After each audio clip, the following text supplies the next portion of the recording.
آپ مکمل ہے جسے طلاق ہو چکی ہے، اس پر زندگی کے دروازے بند نہیں ہوئے، وہ آج بھی اتنی ہی مکمل انسان ہے جتنی کل تھی۔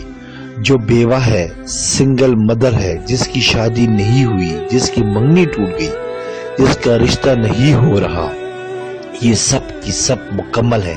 ان کا زندگی اور ہر خوشی پر اتنا ہی حق ہے جتنا کسی بھی عام انسان کا ہو سکتا ہے۔ زندگی میں رونما ہو چکے واقعات، حادثات یا وقوع پذیر نہ ہونے والی ضروری باتیں کسی بھی انسان کو نامکمل نہیں کرتی۔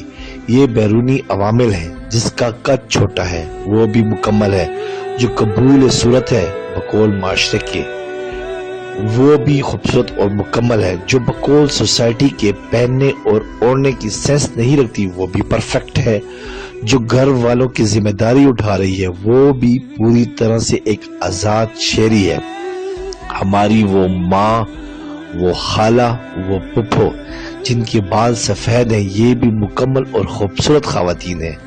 جوان ہونا خوبی نہیں ہے، یہ چانس ہے جو سب کو ملتا ہے، یہ ایک فیز ہے۔ بوڑھے ہونے کا ہرگز مطلب نہیں ہے کہ ان کی قدر کسی طور پر کم ہو چکی ہے۔ ہمارے وہ رشتہ دار خواتین جو شوخ رنگ پسند کرتی ہیں، ان کا حق ہے، انہیں کیوں جتایا جائے کہ ان کی عمر نہیں رہی۔ جس عمر میں آپ کے دان نہیں تھے، اس عمر میں بھی آپ کے عزیزوں نے آپ کو مسل مسل کر سیب امرود چکایا ہے، عمر کیا ہے۔ وہ عورت جو گلے میں دوپٹہ لیتی ہے وہ بھی اتنی ہی عزت کی مستحق ہے جتنی سر پر دوپٹہ لینے والی۔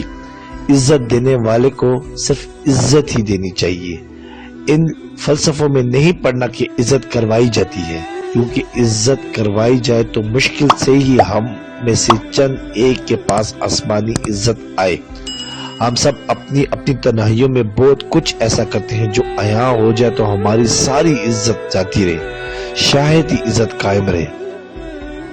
جو لڑکی جاب کرتی ہے وہ آزاد خیال نہیں ہے، وہ احترام کے لائق ہے۔ وہ لڑکی جو گھر کے کام کرتی ہے، اس کی ویلیو بھی کسی طرح کم نہیں ہے، اسے ناکارہ یا گھریلو کہنا برا ہے۔ ایسے ہی جو اکیلی ٹریول کرتی ہے وہ اگر باہمت اور باشعور ہے، جو اکیلی جانا پسند نہیں کرتی کمزور وہ بھی نہیں ہے۔ لوگوں کو ان کی چوائس کے مطابق اچھا برا کا ٹائٹل دینا مناسب نہیں ہے۔ وہ ماں، وہ عورت جو ہاؤس ہیلپر کا کام کرتی ہے وہ بھی اتنی ہی عزت اور مقام و مرتبے کی مستحق ہے جتنی اسکول کی پرنسپل، باس لیڈی یا کوئی اور بڑا نام۔ سب حلال رزق کمانے والے برابر ہے۔ یہ معنی نہیں رکھتا کہ وہ حلال رزق کہاں سے اور کیسے کماتے ہیں۔ دین نے برابری کا درس دیا ہے۔ علم والے فضیلت والے ہیں، مگر کمتر بغیر علم والے بھی نہیں ہیں۔ جو لڑکی گھر میں کپڑے سلائی کر کے کماتی ہے اور جو ڈیزائنرز اپنا بزنس چلا رہی ہے، دونوں اپنی اپنی جگہ مکمل ہیں، کیونکہ زندگی ہر ایک کے لیے مختلف راستے لے کر آتی ہے، کوئی اوپر نہیں، کوئی نیچے نہیں۔ وہ عورت جسے طلاق ہو گئی، جس نے تنہا اپنی بیٹی کو پالا، اس کا حق ہے کہ وہ بیٹی کے لیے آنے والے غیر مناسب پرپوزل پر انکار کر دے، اسے یہ کہنا بند کر دے کہ اس کا اپنا گھر نہیں بسا تو وہ بیٹی کا گھر بسنے نہیں دے رہی یا بسے ہوئے گھر کو اجاڑ رہی ہے۔ جو خواتین کسی بھی وجہ سے سنگل ہیں انہیں ترس آمیز نظروں سے دیکھنا ضروری نہیں، وہ مکمل طور پر نارمل انسان ہے۔ شادی کے بعد پڑھنے والی یا جاب کرنے والی خاتون کو کوئی جرم نہیں کر رہی۔ اگر وہ ہر چیز کو مینج کر چل رہی ہے تو اسے احساس جرم کیوں دلایا جائے کہ وہ گھر کو اگنور کر رہی ہے۔ انسان کے اندر بے شمار صلاحیتیں ہیں، ضرورت پر کوئی بھی انسان سپر ہیومن بن جاتا ہے۔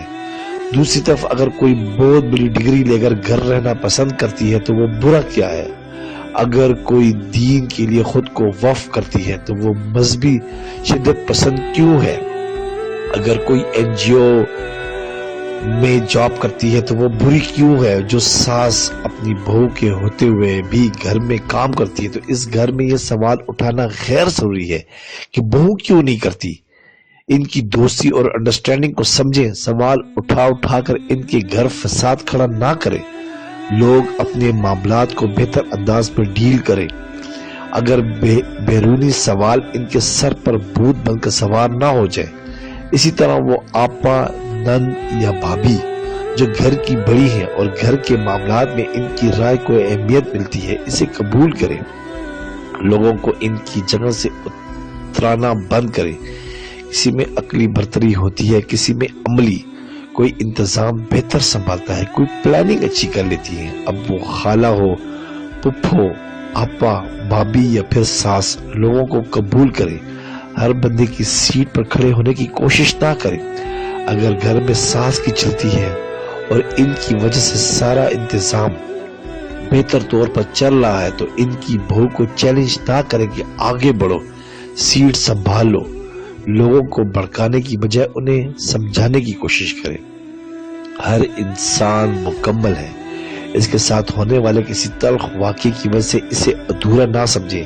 اس کی ویلیو کو کم نہ جانیں. طلاق اور بیوگی کا داغ دوسرے معاشروں میں برا سمجھا جاتا ہے. ہم سلامتی کے دین کے ماننے والے ہیں جو ہر انسان کے لیے سلامتی لے کر آتا ہے. ہمیں لوگوں کو ان کی مکمل زندگی جینے دینا چاہیے، انہیں خوش کن پہلو دکھانے چاہیے. ہمیں لوگوں کو ادھورے پن کا احساس نہیں دلانا چاہیے، کیونکہ جہاں جہاں ادھورے پن کا احساس بڑھے گا وہاں ڈپریشن بڑھے گا. ہر انسان کسی نہ کسی قیامت سے گزر رہا ہے. بہتر ہے کہ یہ طوفان ان میں سے گزر جانے دیا جائے. سوال سے، طنز سے، طرز امیز نظر سے اسے مزید پریشان نہ کیا جائے. ہر انسان کو اس کی شناخت، ساخت اور ماحول کے ساتھ قبول کرے. علم، تربیت اور شخصیت سازی پر مائل کرے. منفی احساسات سے دور رکھیں. لائک کریں، سبسکرائب کریں اور بیل آئیکن پہ کلک کریں تاکہ آپ کو ایسی ہی اچھی سی موٹیویشنل ویڈیوز ملتی رہے.